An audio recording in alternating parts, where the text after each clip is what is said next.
नमस्कार स्वामी भक्तांनो, सर्वांना श्री स्वामी समर्थ। आजच्या व्हिडिओमध्ये तुमचं खूप खूप स्वागत आहे। दीप अमावस्येच्या दिवशी सकाळी आपण काय करावं आणि काय करू नये या संबंधीची खूप महत्त्वाची माहिती मी तुम्हाला देणार आहे। तर व्हिडिओ अगदी शेवटपर्यंत नक्की बघा। जर माझे व्हिडिओ तुम्हाला पाहायला आवडत असतील तर व्हिडिओला लाईक करा, शेअर करा आणि सबस्क्राईब करा। दीप अमावस्येच्या दिवशी सकाळी आज आपण रोज सकाळी तर लवकर उठतोच, पण दीप अमावस्येच्या दिवशी लवकर उठून घर स्वच्छ करायचं।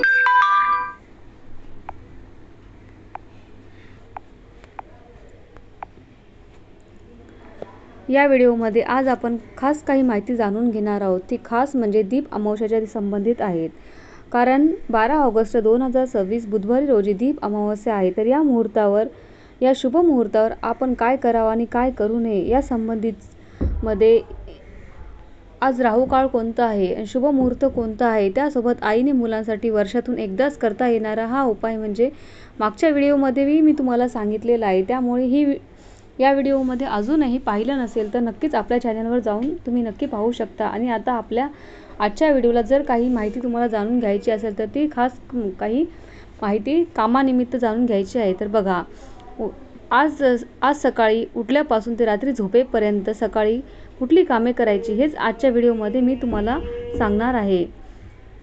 त्यामुळे व्हिडिओ अगदी शेवटपर्यंत नक्की बघा। सर्वप्रथम जाणून घेऊया दीप अमावस्येचा प्रारंभ कधी होणार आहे। तर मंगळवार दिनांक 11 ऑगस्ट अमावस्येचा प्रारंभ उत्तर रात्री 1:53 सुरू झालेली आहे।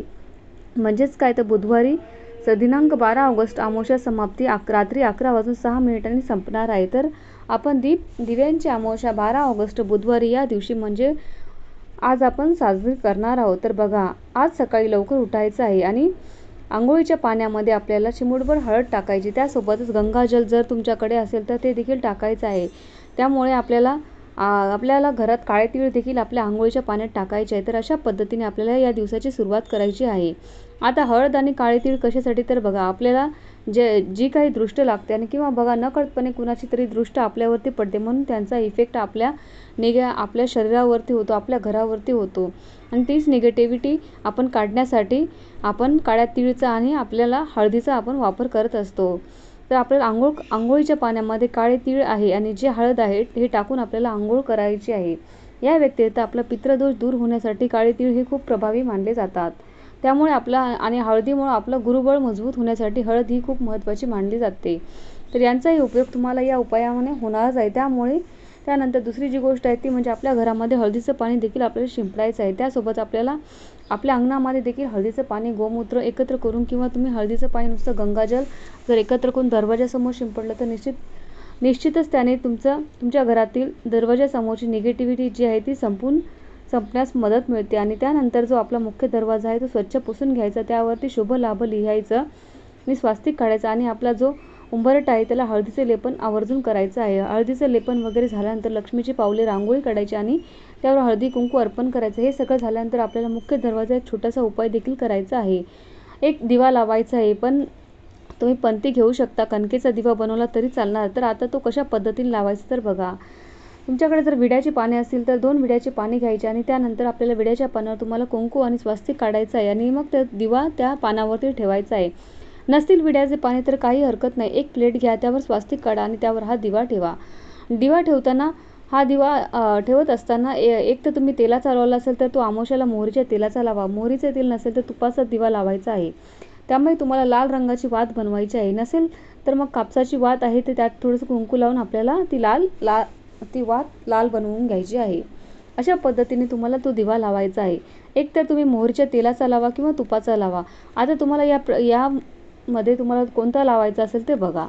सकाळी लावताना तुम्ही तुपाचा दिवा लावू शकता, संध्याकाळी लावताना तुम्ही मोहरीच्या तेलाचा दिवा लावू शकता, असं केलं तरी चालेल।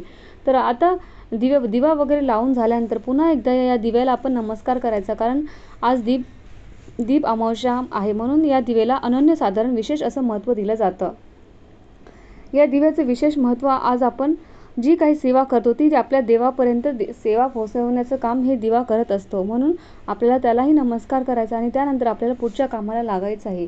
आपल्याला काही विशेष ठिकाणी स्वास्तिक देखील काढायचं आहे. तर बघा, एक तर मुख्य दरवाजावर स्वास्तिक काढायचं, नंतर आपल्या स्वयंपाकघरामध्ये आपल्या शेगडीवर काढायचं आणि किचनमध्ये स्टाईलवर पूर्व दिशेला किंवा उत्तरेला स्वास्तिक काढू शकता. त्यासोबत तुमची तिजोरी असेल किंवा तिथे तुम्ही ज्या गोष्टी महत्त्वाच्या ठेवता त्या देखील तिथे सुद्धा काढू शकता. तुळशी मातेजवळ सुद्धा काढू शकता आणि देवघराजवळ देखील काढू शकता. तर अशा पद्धतीने स्वास्तिकला अनन्यसाधारण महत्त्व आहे. त्यामुळे हे छोटंसं काम आपल्याला नक्कीच करायचं आहे. त्यानंतर आपल्याला जे काही उपाय आहेत ते देखील करायचे आहेत. अमावस्येच्या आणि पौर्णिमेच्या दिवशी केलेले उपाय अत्यंत प्रभावी ठरत असतात. त्यामुळे आपल्याला आपला किती खडतर पितृदोष असो, वास्तुदोष असो, हे घालवण्यासाठी अमावस्येला आणि पौर्णिमेला काही खास उपाय करायचे असतात. त्यासंबंधित जे काही उपाय आहेत ते बऱ्याचदा आपण व्हिडिओच्या माध्यमातून देखील सांगितलेले आहे. पण नवीन सबस्क्रायबर जोडले जातात त्यांच्यासाठी पुन्हा एकदा सांगते. तर त्यातली जी प्रभावी उपाय म्हणजे नारळाचा उपाय. एक नारळ घ्यायचा, तो सोलायचा नाही. हा जो नारळ आहे तो उतारा तुम्ही तुमच्या घरावरून करू शकता. आता जो आपला मुख्य दरवाजा आहे तो मुख्य दरवाजावरून 7 वेळेस नारळ उतरवायचा आणि एखाद्या मोकळ्या ठिकाणी किंवा एखाद्या झाडाखाली तो नेऊन ठेवायचा. फक्त चौफुली किंवा मग जिथे लोकांची गर्दी आहे त्या ठिकाणी ठेवू नका, कारण त्या ठिकाणून लोक येतात जातात आणि गाड्या वगैरे येतात, तर ते अपघातही घडू शकतात. म्हणून आपल्याला या गोष्टीची काळजी तुम्ही नक्की घ्यायची आहे. कुणालाही आपल्यामुळे त्रास होणार नाही, दुखापत होणार नाही ही काळजी घेऊनच आपण तो नारळ ठेवायचा आहे. त्यामुळे हा सांगितलेला उपाय तुम्ही मोठ्या झाडाखाली हा नारळ ठेवू शकता. त्यानंतर हाच उपाय तुम्ही दुकानावर, तुमचं ऑफिस आहे त्यावरून देखील करू शकता. या व्यतिरिक्त तुमच्या घरात आजारी व्यक्ती असेल त्या व्यक्तीवरून देखील तुम्ही नारळाचा उतारा करू शकता. आता नारळाचा उतारा करण्यापूर्वी त्या नारळाला आपण त्रिशूळ काढायचा आहे. त्रिशूळ काढण्यासाठी तुम्हाला शेंदुराचा वापर करू शकता आणि मग त्रिशूळ काढल्यानंतर तो नारळ आपल्या घरावरून किंवा दुकानावरून, आजारी व्यक्तीवरून किंवा ऑफिसवरून किंवा दुकानावरून, तुमच्या गाडी आहे त्या गाडीवर अपघात होऊ नये जर तुम्हाला असं वाटत असेल तर नक्कीच तुम्ही हा उपाय गाडीवरून देखील करू शकता. त्यानंतर या दही भाताचे पण देखील खूप महत्त्व आहे. हे बघा, आपण अमावस्येच्या दिवशी कावळ्यासाठी आपल्याला दक्षिण दिशेला दही भात ठेवायचा आहे. त्यासोबत आपल्याला घरामध्ये वास्तुपुरुष असेल किंवा वास्तुपुरुषासाठी देखील आपल्याला दही भाताचा नैवेद्य दाखवायचा आहे. या पद्धतीने जर आपले छोटे छोटे उपाय केले तर आपले पितृ देखील सुखावले जातात आणि ही वास्तुपुरी जी आहे ती देखील सुखावली जाते आणि म्हणून आपल्याला आपले काही जे दोष असतात ते दूर होण्यास मदत होते.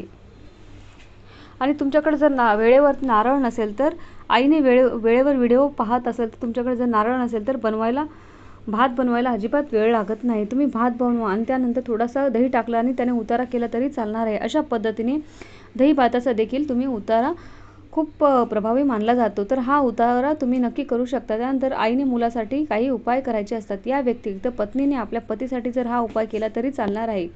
तर हा उपाय कशा पद्धतीने करायचा तर बघा, मुलांवरून किंवा आपल्या पतीवरून 7 वेळा भात उतरून टाकायचे. थोडेसे काळे तीळ हातामध्ये घ्यायचे आणि घड्याळाचा काटा फिरतो तशा पद्धतीने मुलाच्या किंवा पतीच्या डोक्यावरून संपूर्णपणे आपल्याला फिरवायचं आहे. हे 7 वेळेस. त्यानंतर हे जे तीळ आहे ते उत्तर दिशेला फेकून द्यायचे आणि हे तीळ घेताना अगदी मूठभर घेऊ नका, उगाच 2-4 दाणे घ्या हातामध्ये. ते फक्त आपल्या हाताला आले तरी चालणार आहे. त्याचं तेवढंच महत्त्व आहे. खूप मूठभर आपण तीळ घेतल्याने त्याचा खूप प्रभाव पडेल असं काही नाही. ते अगदी 2-4 दाणे घेतले तरी पण त्याचा उत्तरेकडे फेकताना त्या सोयीचं ठरेल, कारण खूप तीळ घेतलेत आणि त्याचे फेकले तर त्याचा गैरअर्थ देखील काढला जातो. त्यामुळे चुकून अशी तुम्ही चूक करू नका. हे उपाय जे आहेत ते आपल्याला आज करायचे आहेत. ते आपल्या भल्यासाठीच आहे, दुसऱ्यांना नुकसान होईल यासाठी आपल्याला काही करायचं नाही, हे लक्षात घ्या. त्यानंतर आपल्याला अमावस्येच्या दिवशी म्हणजेच आज आपल्याला कुठल्या सेवा करायच्या तर बघा, श्रीयंत्रावर आपल्याला कुंकुमार्चन करायचं आहे आणि तुमच्याकडे श्रीयंत्र नसेल तर तुम्ही श्रीयंत्र असेल तर स्वच्छ धुवून घ्या.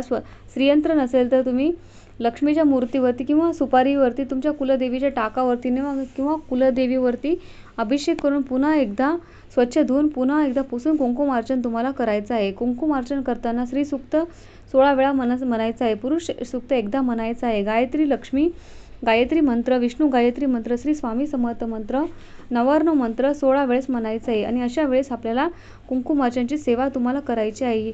ही अतिशय प्रभावी सेवा लक्ष्मी प्राप्तीची सेवा आहे. त्यामुळे आजच्या दिवशी हीच सेवा तुम्ही चुकवू नका. या व्यतिरिक्त ज्यांचा मासिक धर्म आहे त्यांना ही सेवा करता येणार नाही. त्यांना उद्याच्या दिवशी अमावस्या निमित्त आपल्याला काही पदार्थ खायचे नाही, त्यामुळे मुख्यत्वे मांसाहार आहे.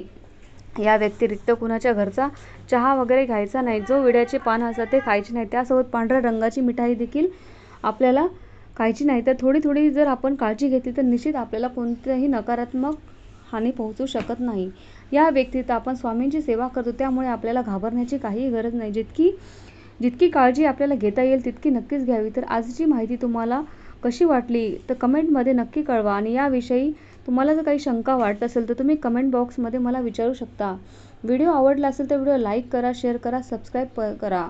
व्हिडिओ संपूर्ण पाहिल्याबद्दल, शेवटपर्यंत पाहिल्याबद्दल अगदी मनापासून मी तुमची आभारी आहे. खूप खूप धन्यवाद. श्री स्वामी